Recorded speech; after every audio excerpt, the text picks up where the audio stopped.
Welcome back to another interesting tutorial on Windows PC, and in today's video I'll show you how to adjust desktop brightness in Windows laptop. Let me show you how.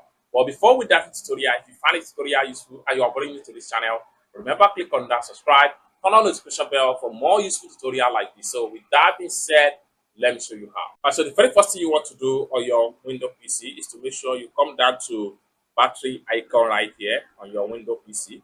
Right click on your battery icon, and then make sure you go to Window Mobility Center. Click on that, and this dialog box right here is going to pop up. Here you can simply control your display brightness right here.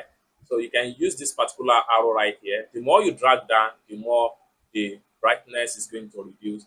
And once you reduce it to your desired taste, then you are good to go. And by doing this, you are maximize the consumption battery that your Windows PC actually consumes. Is that simple. So for more tutorial tips and tricks about Windows PC, consider to subscribe. Thank you so much for watching, and I hope to see you in my next video. Bye for now.